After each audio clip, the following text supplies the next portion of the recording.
Bueno. Bueno, grabando. 1, 2, 3. Vamos a arrancar el reportaje a Manolo. La fecha de nacimiento tuya, Manolo, si se puede decir, si te acuerdas, el lugar. No, era muy chiquito, no me acuerdo muy bien, pero debe haber sido por allá por el año 1919. Vengo del país de Rocha, de la frontera, propiamente hablando. De lo que tengo así los entrañables recuerdos de la lejanía de mi infancia por esos lugares. Nací en la proximidad del pueblo de San Miguel. Me crié entre el Chuy y San Miguel, con mis padres, mis abuelos y los contrabandistas, donde en los depósitos de Estrella, donde trabajaban mis padres nada más. Sigue tú, pregunta algo. Los depósitos de Estrella. ¿Y exactamente el lugar cómo se llamaba? Bueno, están mismo sobre la línea el camino internacional, un poco para adentro, pero muy poquitas cuadras. Claro que en ese tiempo parecía que era lejísimo. Claro. Ahora he pasado luego muchas veces por ahí y es al lado, digamos. Es al lado.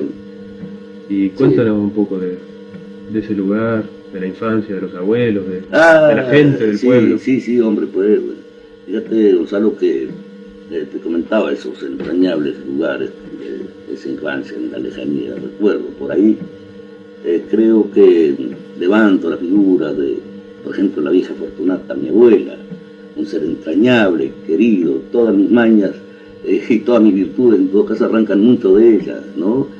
De pequeñito, ahí al lado de la abuela, yo me acuerdo, que llevaba el matecito y me convidaba con el mate. Y me daba una picadita, el cigarro de ella también, Ahí nacieron los vicios. Ahí nacieron los vicios. Bueno, cuando mis padres me llevaban para los depósitos donde trabajaban, ahí andaba entre los contrabandistas, yo era una especie de mascota en la madrugada, cuando salían con sus caballadas, ¿no? Me llevaban ahí, me daban, no sé, algo una cancilla que me habían armado ellos mismos. Pero caía mi abuela y me llevaba con ella, desde luego.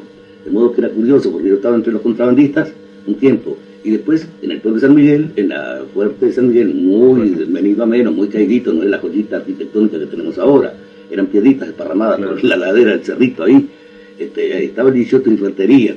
Entonces, los soldados del 18 de Infantería me iban a visitar a mi abuela, que tenía mi tía Cata, la hija de ella, ¿no? Era una hermosa muchacha, según parece ser. Entonces le arrostaban el ala, como quien dice.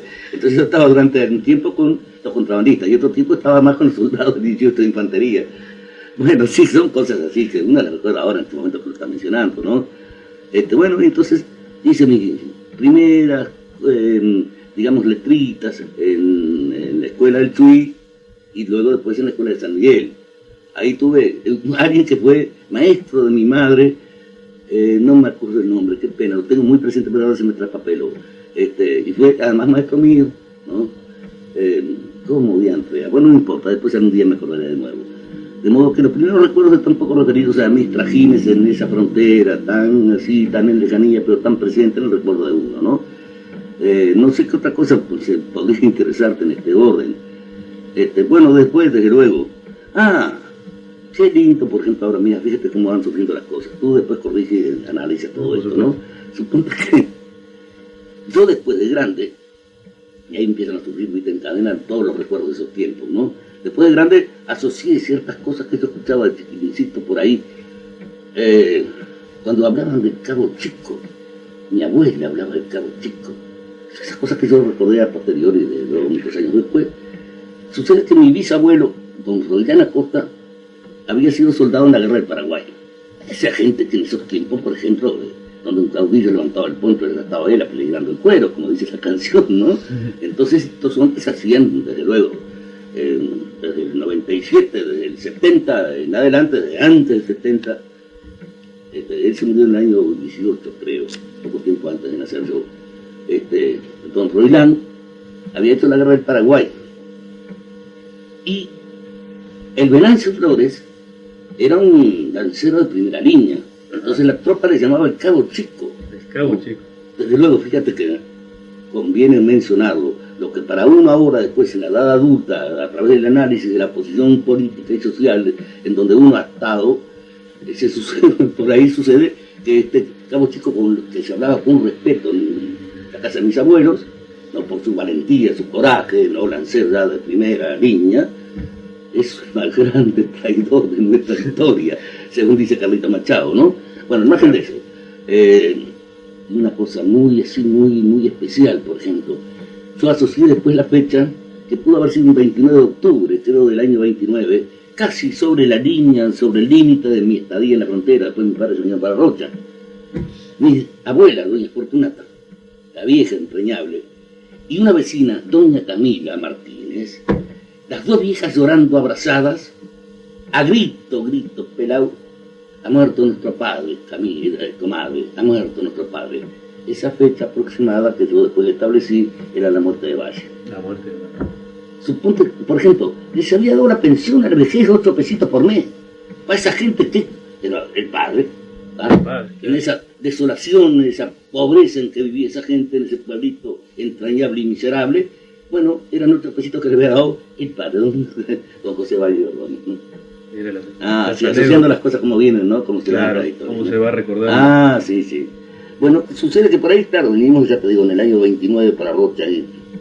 Yo hice ese camino de la frontera a Rocha en diligencia. ¿Qué? En diligencia por los Arenales. ¡Qué proeza! No se puede creer, ¿no? Don Fausto era el mayoral de la diligencia, ¿no? Creo que incluso se le recordaba a Don Rocha como el último mayoral de desciende de los conductores de la diligencia por los Arenales, ¿no?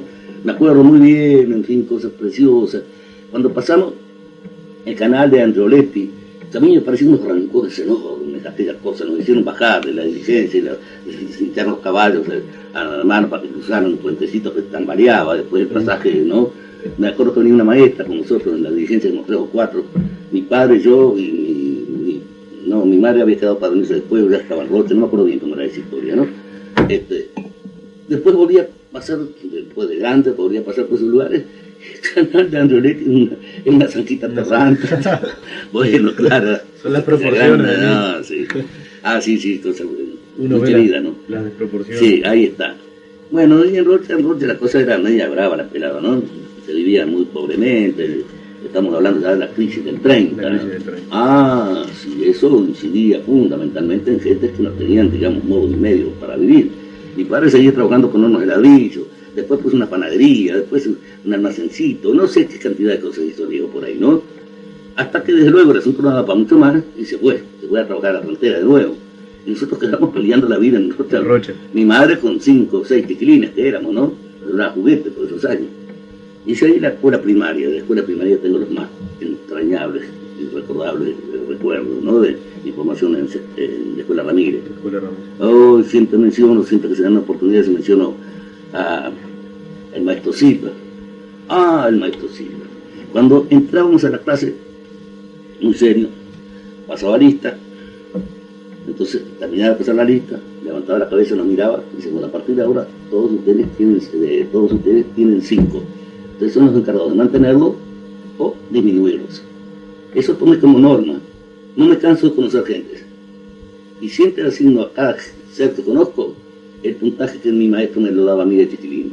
Después, la misma costumbre de uno, la misma condición de la cosa de uno, se encarga de mantenerlo o quitarlo. Ahí está. Es decir, no parto de 0 para no, parto de 5. Te explico cómo es. El maestro Silva, por ejemplo, y otro querido maestro también, ¿no? Pero fundamentalmente él, y sintetizo en él todo mi recuerdo de la escuela Ramírez, ¿no?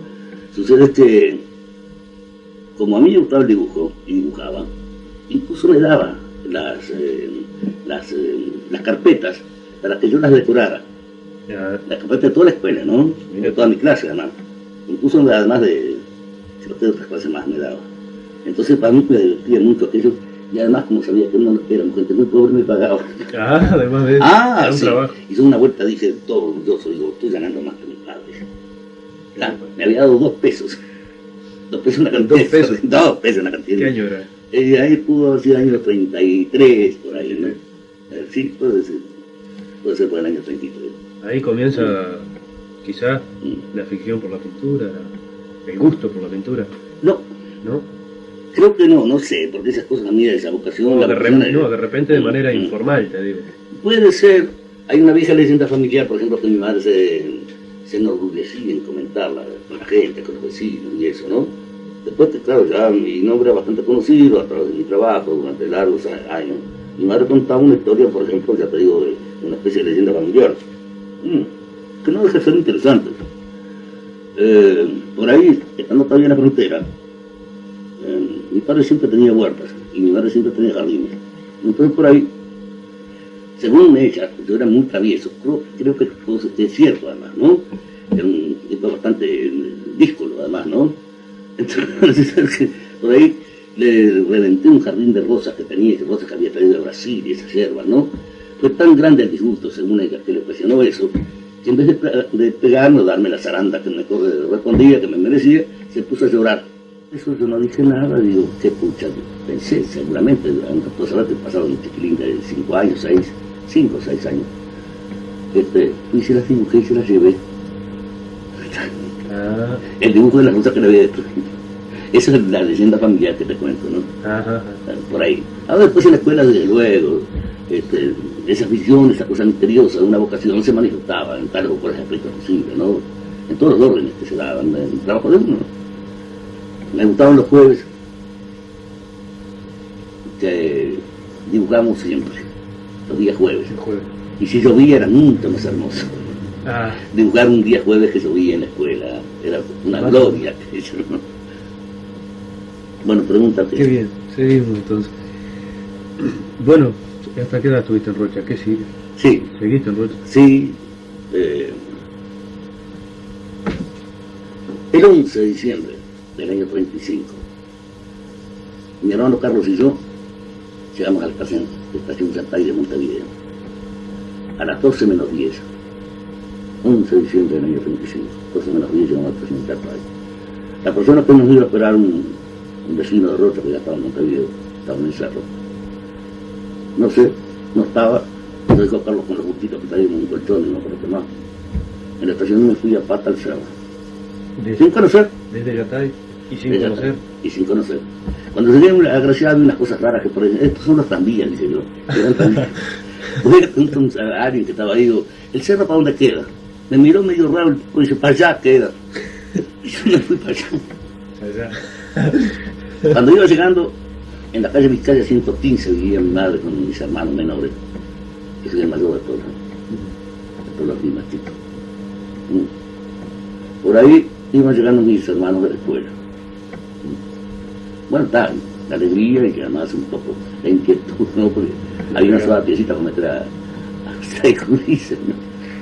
Bueno, ahí estuve hasta el año en el cerro, hasta el 21 de abril del año 36, del 11 de diciembre del 35 al 21 de abril del año 36.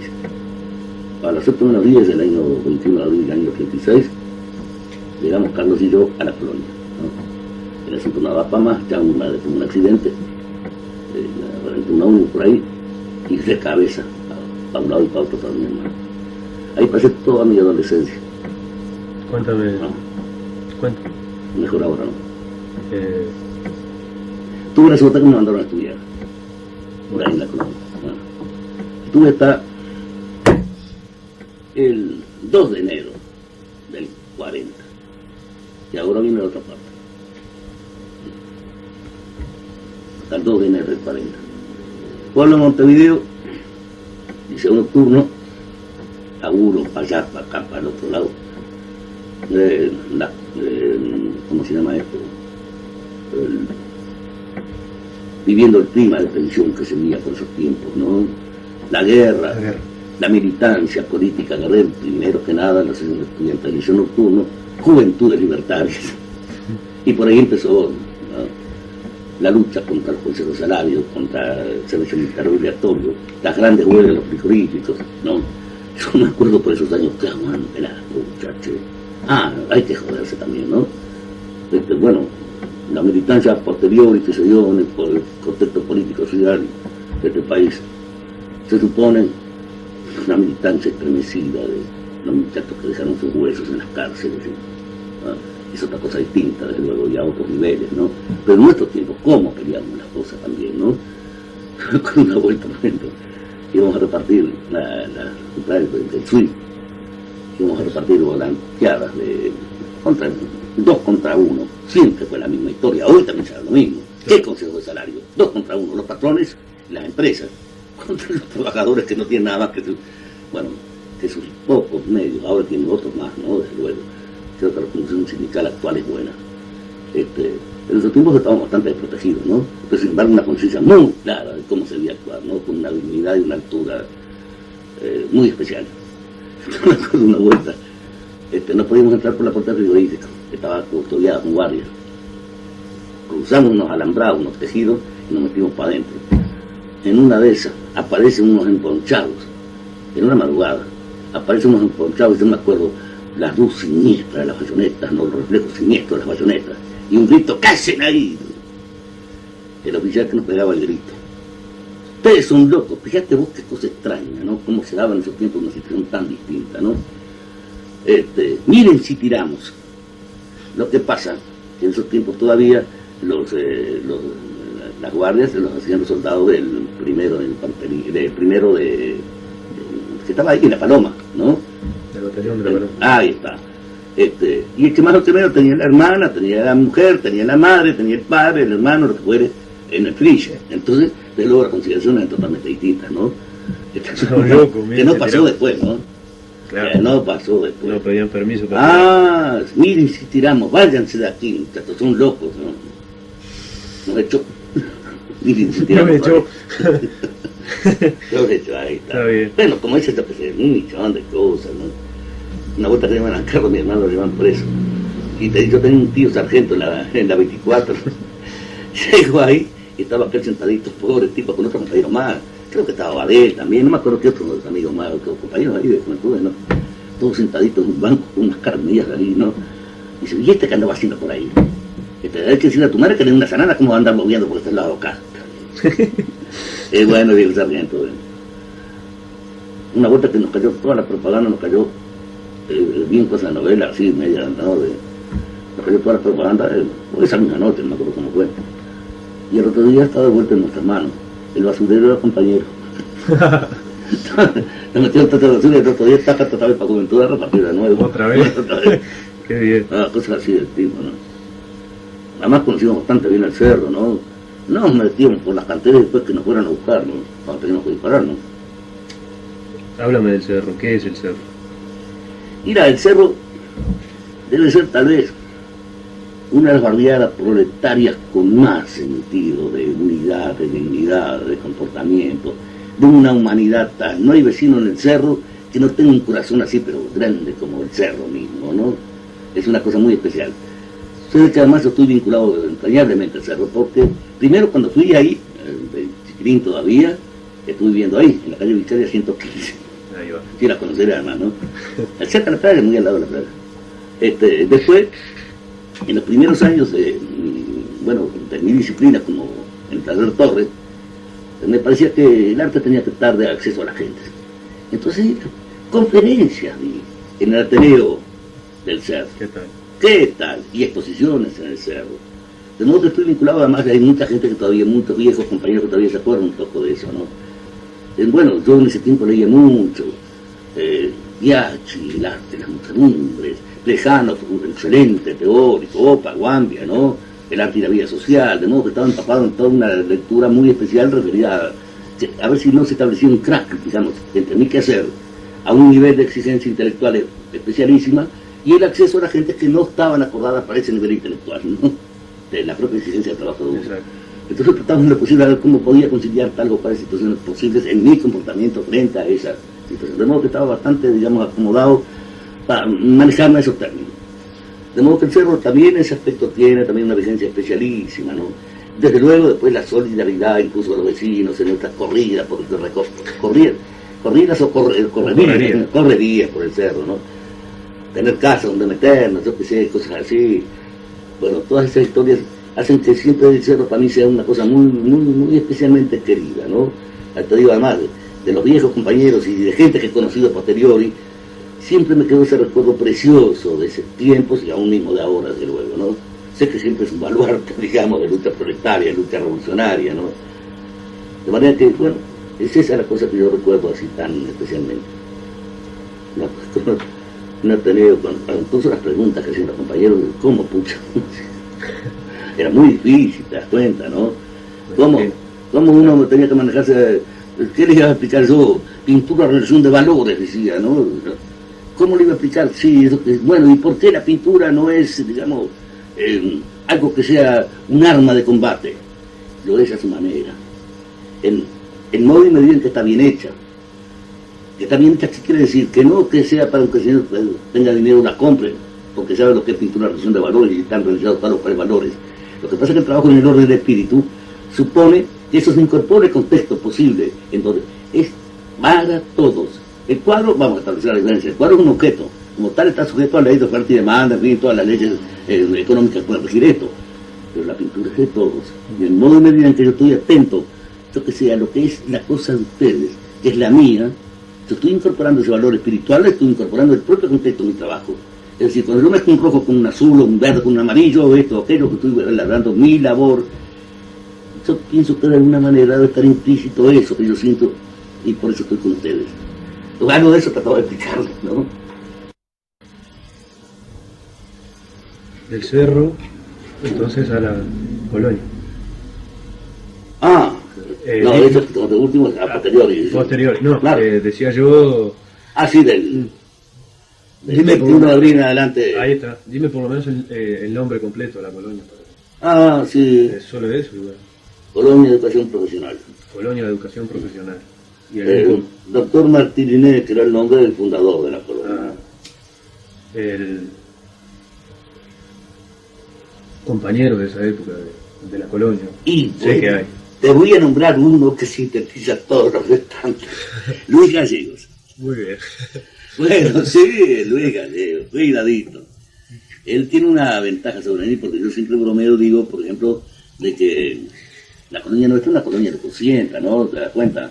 A él no iban los malantras, que iban a Suárez. Claro. Fíjate vos lo que era la adolescencia, esa desprotegida y solitaria, ¿no?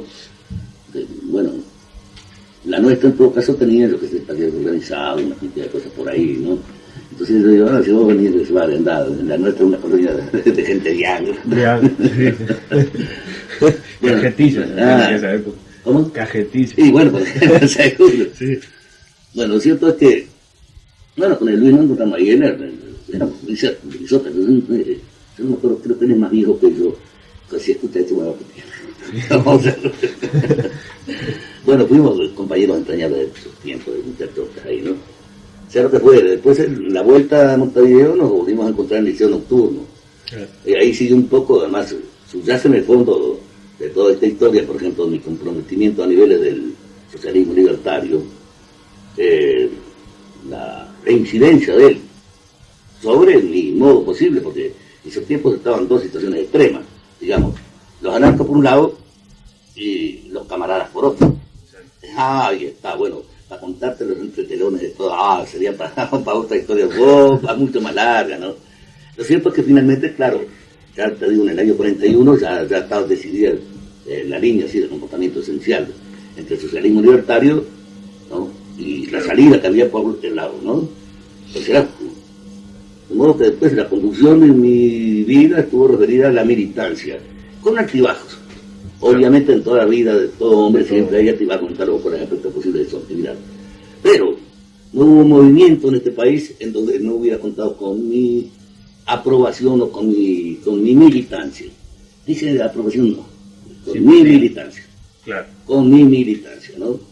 Primero y a los primeros tiempos, lucha contra esos consejos salarios, servicio militar obligatorio, las grandes huelgas de los planeros y cloaquistas, las grandes huelgas de los frigoríficos, la huelga solidaria de ANCAP, Dios mío, ay madre, mi tatarabuelo, ¿no?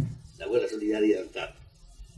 Después viene, desde luego, viene Guatemala, Puerto Rico, me acuerdo, bueno, vale la pena recordar una cosa que me impresionó profundamente al punto que la recuerdo habitualmente cuando se dan situaciones como esta. En asunto Puerto Rico, Rodríguez Camus, en un discurso, a mí en especial no me gustan los discursos, ¿no? La retórica, los recursos no me resultan bien. Pero sin embargo, recuerdo uno de este hombre en la explanada del de la Intendencia de Montevideo, ahí, hablando justamente de Muñoz Garín, ¿no? De Muñoz Garín. Y de al primer de Muñoz Garín, me acuerdo del héroe puertorriqueño. Del héroe puertorriqueño. Murió en la cárcel. Ah, pucha. Bueno, ya va a salir. Qué pena, che. Albizucán. Albizucán. Prefiero oír la voz de Albizu Campos, textual lo que te repito de este hombre, ¿no? Prefiero oír la voz de Albizu Campos, hablando de la libertad de su país, desde el fondo, en español, desde el fondo de un calabozo, y no la de Muñoz Garín, hablando en inglés, sobre la ventaja del Estado Libre Asociado. Qué lindo eso, me quedó prendidito, ¿no? Ahí fue que conocí, en ese tiempo conocí a Idea Vilariño, que estaba vendiendo bonos por la libertad de Puerto Rico. Mira tú. Bueno, después vino, desde luego, Guatemala, vino muchas situaciones. Y desde luego después vino Cuba. Y antes de eso, vamos a retomar la Guerra Mundial. Bueno, todo el clima de mi retorno a Montevideo, ya en el liceo, en la colonia mejor, ya se me ha dado de luego la tensión que supuso. Fíjate tú que yo hice el cuarto en el liceo Canelones, estando en la colonia todavía. De modo que ya, en 41, hacía 2 años de la guerra, después hasta 45, 3 años en Montevideo, de luego la tensión que se ponía todo eso. Las discusiones que había sobre la posición de Rudolf Rocker, ¿no? Cuando prefería o aportaba datos a los efectos de valorar lo que era la democracia política frente al nazismo, que primero había que destruir el nazismo, después seguimos la lucha contra la llamada democracia política, todas esas historias, ¿no? Que conmovieron profundamente ciertos aspectos fundamentales, digamos, el comportamiento socialista libertario, anarco, en todo caso, más bien, específicamente, ¿no? De modo que toda esa situación incidió profundamente en las situaciones en que uno vivía en esos tiempos, ¿no? Hay una historia que puede resultar un poco risueña también. Cuando para significar un poco la situación que se dio en el 42, cuando Rudolf Hess, el segundo del Tercer Reich, lo toman prisionero en Inglaterra, el vuelo aquel famoso, en Berlín, etc. Que se hablaba ya de la paz por separado. Yo me acuerdo que ya una noche le hice un nocturno, como no tenía 5 horitas para lo uno, me fui a pata, era muy habitual que me fuera a pata a mi casa del liceo nocturno. Ya me habían echado el General Electric, yo trabajaba ahí, me habían echado el demonio. Bueno, entonces en ese tiempo yo estaba sin trabajo. Había empezado a trabajar en talleres de carpinterías y fábricas de látigos imperiales y otras cosas más, pero bueno, no tenía dinero, ni paloma.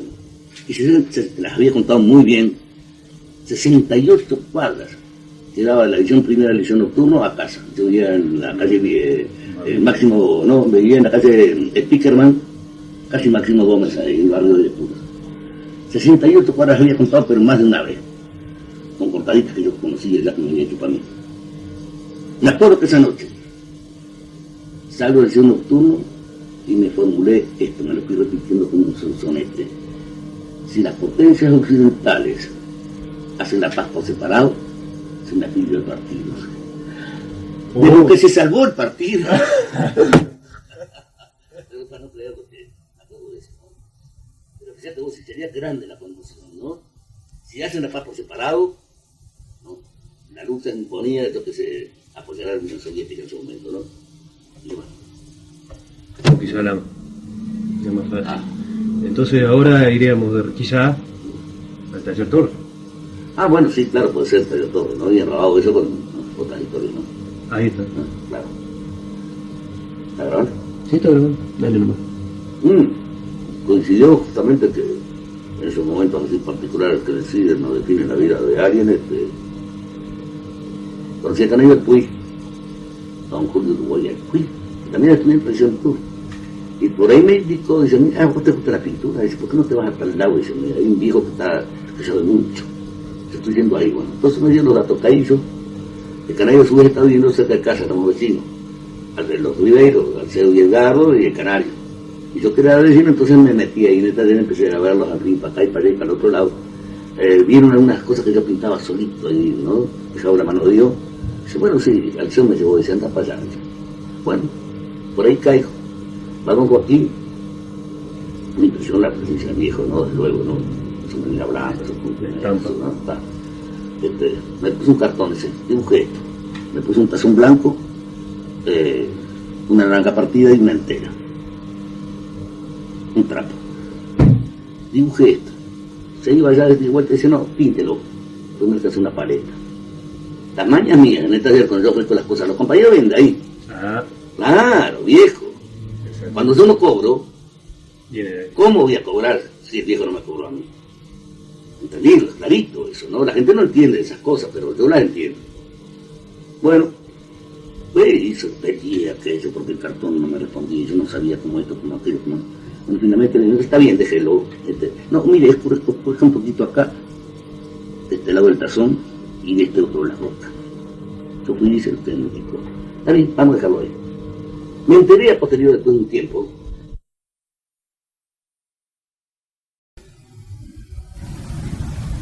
Vieron, eso es un usuario después de mucho tiempo. Esther y Alfredo, de Carita Martón, y no, pero que son amigos eso, ¿no? ¿Quiénes de qué? Pensaron que era alguno de los muchachos que estaban ahí, que los conocían. Entonces eso le explicó, dice, no, es un muchacho que vino hoy. Y creo que va a andar bien por este lado. A mucho tiempo me enteré después de eso, ¿no? Bueno, fenómeno. Ahí, bueno, la situación se dio muy especialmente, la avidez de uno para asimilar y meterse adentro de aquellas cosas, ¿no? Era un mundo, un universo que se abría, ¿no? Aquella vocación entrañable metida dentro de uno, en fin, en la misma raíz de los huesos, tenía una expresión dada y acomodada para que se expresara con las correcciones y las exigencias intelectuales y otras más. De modo que eso me significó algo especialísimo en mi vida, es decir, la decidida dirección que uno tenía que darle a todas sus cosas, ¿no? Bueno, pues eso simplemente en síntesis lo que puedo decir con respecto a eso, ¿no? Después está el trajín de largo. Pues significativamente, por ejemplo, muchas veces cuando uno anda flaqueando, y esto es una correlación a una coordenada de índole mayor que también en todos los órganos posibles de la vida de uno, si yo de gurí me aguanté el chaparrón, ¿cómo me aguanté? Ahora después de grande voy a estar cambiando. Tengo que ser honesto, fiel con los principios esenciales de mi comportamiento como ser en el mundo, como individuo, ¿no? La solidaridad que yo recibí de compañeros en mis tiempos de muchacho y aún después, eso la retribuyo en modo y medida en que me es posible, y a veces un poco más de eso, ¿no? De modo que simplemente lo requiero esos aspectos posibles, ¿no? Ahora, mi compromiso con el socialismo libertario es indeclinable. Sí. Me moriré, pero mis huesos quedarán ahí, ¿no? Y entiendo que fundamentalmente sucede que, por ejemplo, estos días pasados leyendo creo que te lo comenté aquí estos días pasados, leyendo algo de García Márquez. Ah, sí, me lo contaste. Sí, te comenté algo. Lo repito para que se lo digan a los compañeros.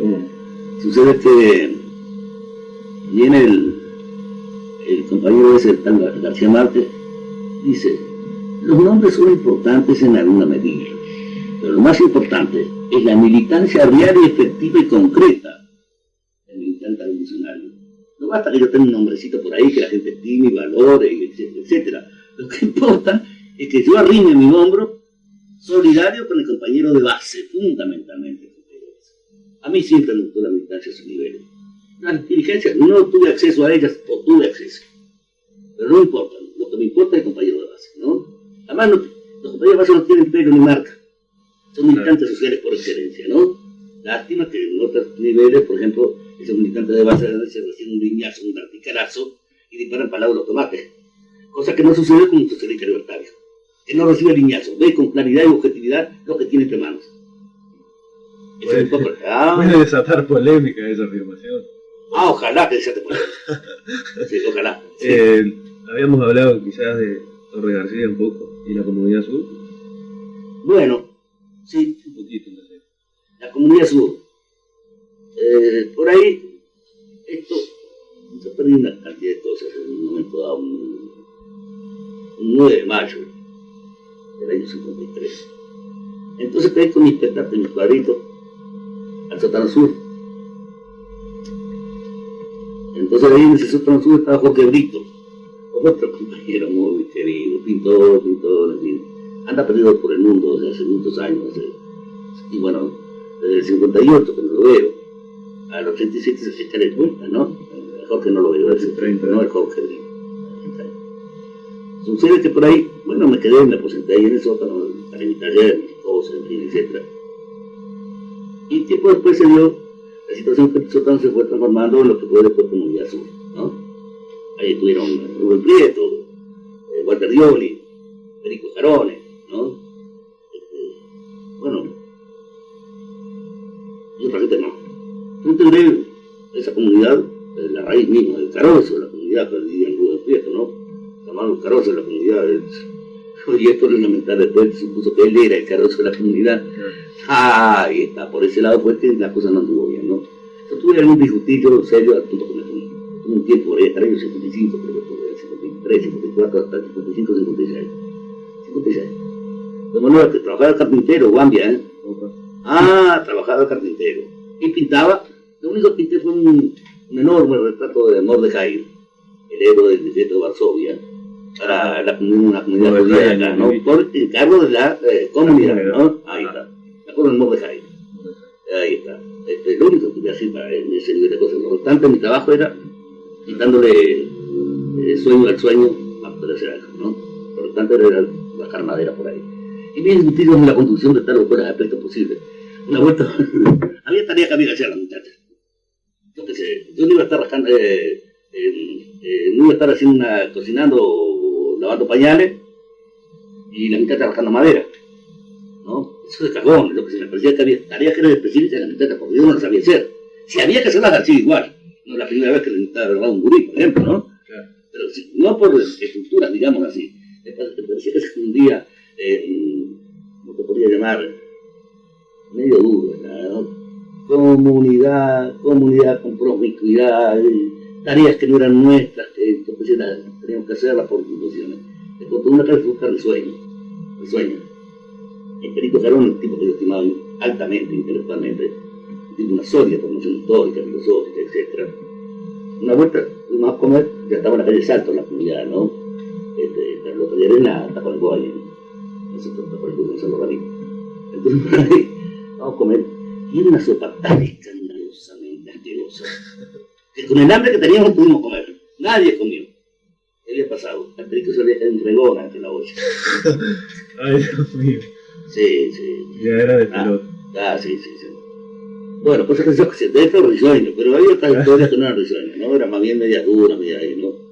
Lo cierto es que mis relaciones con la comunidad sur se terminaron de una manera no satisfactoria, no agradable, ¿no? Yo las recuerdo que no vienen a emocionar. Pero fue una experiencia más en la vida. Sí, después. Opa, sí. Como sin duda debe haber sido una increíble experiencia la revolución cubana, pasando a otro nivel de cosas. Bueno, me acuerdo que una noche, el primer periodista de este país que entrevistó a Fidel Castro en la sierra fue Carlos María Gutiérrez. Claro. Entonces me acuerdo un sueltito de Carlos María Gutiérrez. Nos estamos dejando matar. Yo no tenía noticias de seguir la información para acá y para allá y para otro lado. Pero una cosa tan directa, así como esa, nos estamos dejando matar, impactó de modo tal, el Pardo no lo sabe, es un viejo compañero. Gutiérrez, sí. Me impactó de tal manera aquella cosa, que digo, bueno, Cano, ¿qué podemos hacer? Entonces me correspondió a mí el altísimo honor de haber fundado el primer comité de apoyo solidario del Camino Sin Fuegos. Y formamos después incluso, por ejemplo, mirá qué gente, ¿no? Carlos María Gutiérrez, Guillermo Villarino, Carlos María, el otro Carlos María, como ese Caracho. No me acuerdo. Tartero. ¿Quién más? Gente hermosa, una gente bastante conocida, el más pinchito intelectualmente era yo, por ejemplo, no digo, la madre era bastante conocido como pintor, ¿no? Pero es cierto que después apareció un sellito por ahí y nos metieron para afuera. ¿Ah, sí? Sí, después del discurso de Fidel allá del y seguro, entonces las comunicaciones ya no venía del Comité Central de Apoyo Solidario, sino que iban a la casa del partido. Era el discurso famoso. Sí, de donde soy, sí, había ido hasta la página 262 en el Capital. Sí. Sí, era fácil escoger, ¿no? Entre el apoyo de los pueblos, ¿no? De los grupos revolucionarios no marxistas, y no podía dejar sin abastecimientos a la isla. De modo que el petróleo tenía que venir por la vía de la Unión Soviética, ¿no? Y la venta de azúcar tenía que seguir en el mercado, etcétera, etcétera. De modo que entre un apoyo y otro prefería esto. Hubo un disgusto. A un preso político. ¿Hubo un disgusto con la Revolución Cubana por parte de Manuel? No. Con la ¿Me orientación. Te dolió como a mucha gente. Yo leí a Hugo Alfaro, creo que fue, o a Mario Benedetti. Carlos Martínez Moreno, el compañero que te queda. Carlos Martínez Moreno. Carlos Ahí va. Martínez. Lo anotaremos, lo vamos a anotar. Leí que la izquierda independiente se sintió desubicada. Hubo un sacudón. Nos quedamos como en pelota, vamos a llamarle, ¿no? Sí. Muy jodido fue. Claro. Pero el cinturonazo se montó bien. Es decir, por una confianza.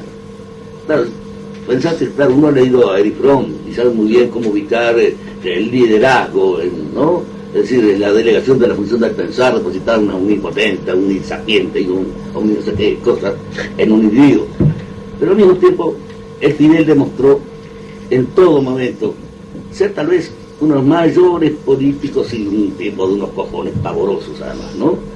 Es un acuerdo siempre que te suelto el Chaco Matamargo ahora, un sueltito donde en una conmemoración del aniversario, 28 aniversario de la Revolución, cuando quedan, se reúnen los 12 que quedaron después del Grana, se encuentran ahí, se reúnen, eran 12 hombres y 7 fusiles. Ahora sí los días de la dictadura. Están contados, te lo comenté, creo, ¿no? Claro. De esas cosas así, únicamente un tipo como él puede hacerlo. Está por encima del bien y del mal. Es decir, no es una dictadura en modo y medida en que él no es dictador. Incluso, por ejemplo, yo me acuerdo de cosas como esta. En esos tiempos ya, a veces por cálculo político tenemos que hacer cosas que no nos gustan.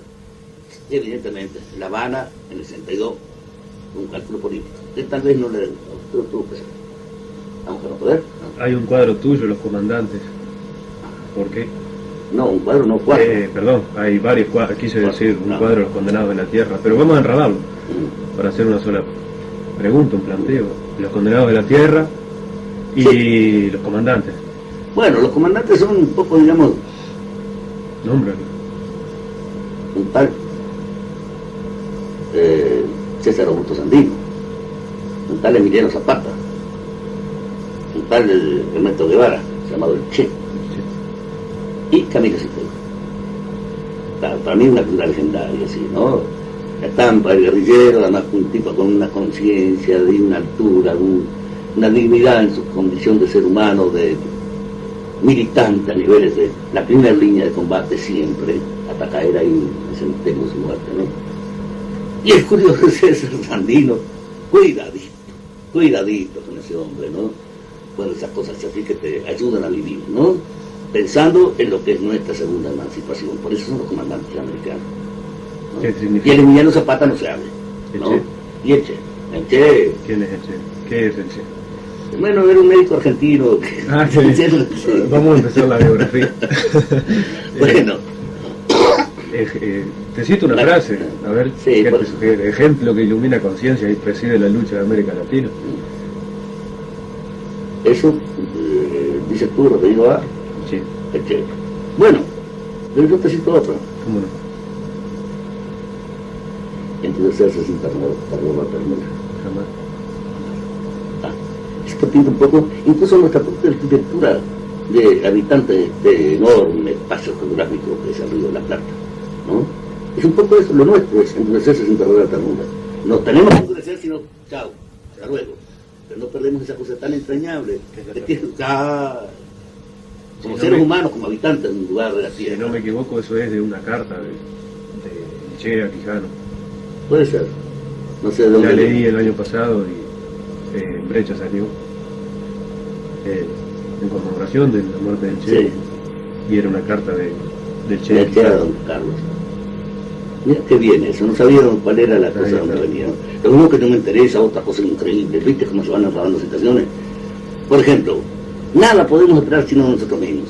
Es una carta de don José a Güemes. Chao. Un palabra pequeñito ahí. Además de eso, nada podemos esperar sino de nosotros mismos. Son las sociedades, ¿cómo?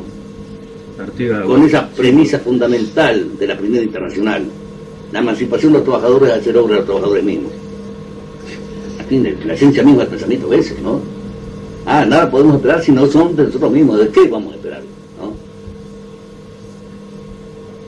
Nicaragua.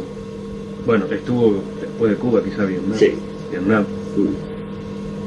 ¿Qué fue Vietnam? Bueno, Vietnam es uno de los ejemplos de toda la historia de todos los pueblos donde únicamente el coraje de un pueblo es capaz de derrotar el mayor imperio de la tierra.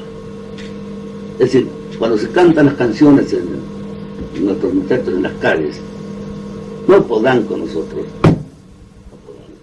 Están diciendo una verdad, lo dice Vietnam, además lo dice Nicaragua, lo dice Nicaragua también, ¿no? Es decir, la fuerza brutal, la sordidez de las fuerzas del imperialismo no pueden encontrar la lucha de los pueblos, cuando tienen una conciencia y una unidad en su comportamiento, ¿no? Lo que nos pasa a nosotros es un poco todavía eso, la desunión de la izquierda, donde la izquierda se galvaniza en un solo pensamiento, viendo cuál es el único enemigo, el nuevo sistema. Así estamos enfrentados a eso. Para mí ahora la lucha es esa, la unidad de las izquierdas y la consecuente caída del sistema. El sistema, la contradicción pavorosa, ¿no? Gravitando sobre nosotros, digamos, la aniquilación de la vida, la aniquilación de la tierra, la aniquilación de la cultura, la definición, etcétera, ¿no? Estoy leyendo unos libritos ahí, bueno, además son distribuidos desde luego por la embajada soviética, sobre el informe de los científicos soviéticos respecto a las armas, ¿no? Ajá. Bueno, al margen de eso, el sistema, sus contradicciones son de tal índole que no puede perdurar, salvo que, bueno, vayamos derecho a la muerte, derecho a la destrucción, al aniquilamiento. Pero eso es la unidad de las izquierdas. No puede ser de otro modo, yo no lo veo de ninguna otra manera, ¿no? Ver cuáles son los postulados básicos, elementales, de cómo se pueden arrimar el hombro para dejarse de estar jodiendo. Unidad, ¿no? En la dirección, unidad en la base. Unidad en la base siempre está hecha. La unidad en la base siempre está hecha. Hay una frase famosa también que levantó Polvareda, que eso. ¿Cuál? Los hechos nos unen. Bueno. Que los hechos en las bases nos unen. Sí, es eso.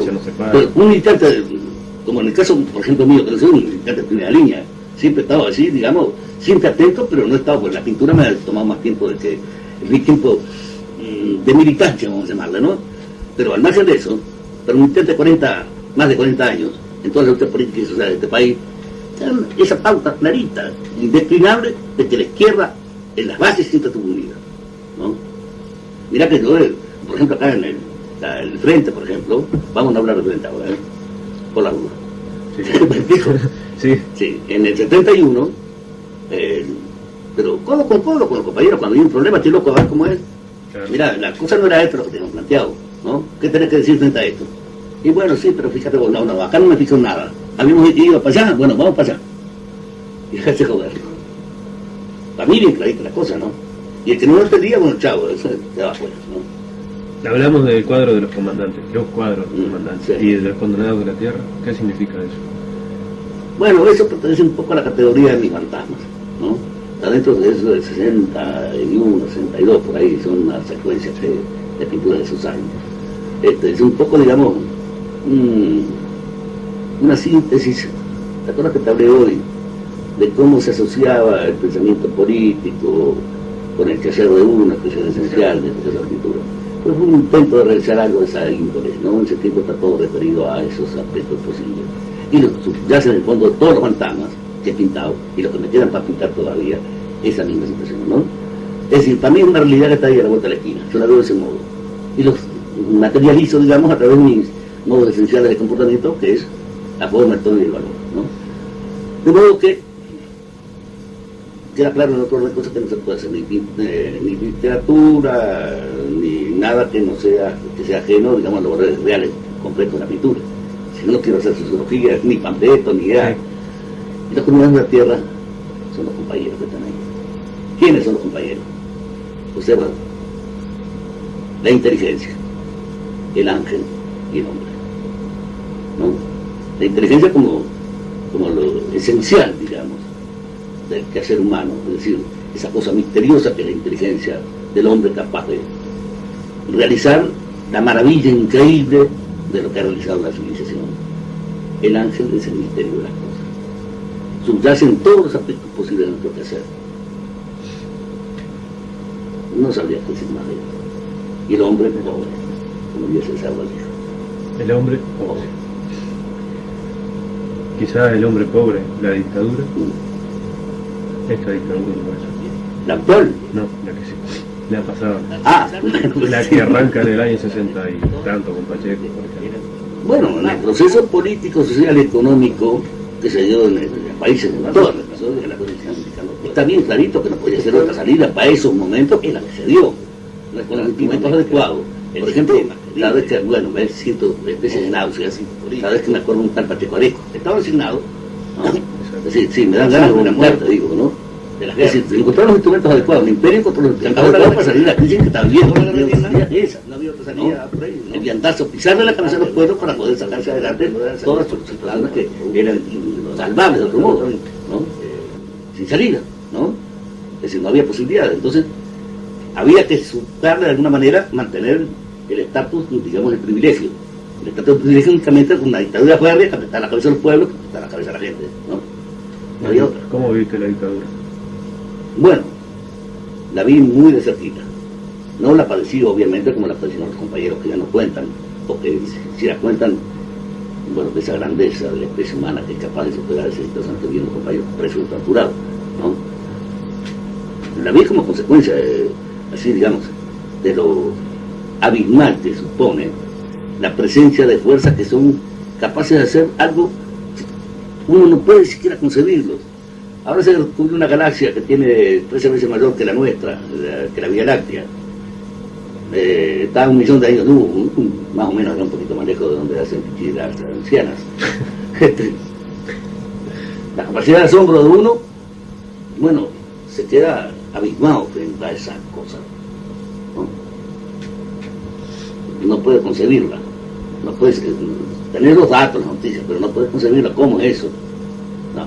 A 1 millón de años luz, y bueno, sí, 1 centímetro cúbico de materia en un pozo negro del espacio pesa 100.000 toneladas. No lo podés concebir. Podés concebir que haya tipos como Cordero, como el otro hijo de puta, como el tal o cual, ¿no? Que hagan lo que hacen. Eso no lo puedo concebir. Sé que están ahí, que son eso. Que masacraron 30.000 en Argentina y aquí no sabemos cuánto. Entre ellos, Bueno. alguien que... Bueno, que está tan cerca que estuvo subyacente en el fondo de toda nuestra conversación con Gerardo Gatti. Claro. No podés concebir que un ser de una gran pureza como Gerardo hubiera tenido el destino que tuvo, ¿no? Y que todavía estén tan campantes por ahí, ¿no? Haciéndose los campeones. ¿Te das cuenta que cómo se da eso? Es algo tan inaudito, tan ajeno a nuestro modo de ser, de vivir, de comprender las cosas. Se cuesta, es como si estuvieran pensando en esa galaxia que está a 1 millón de años de acá.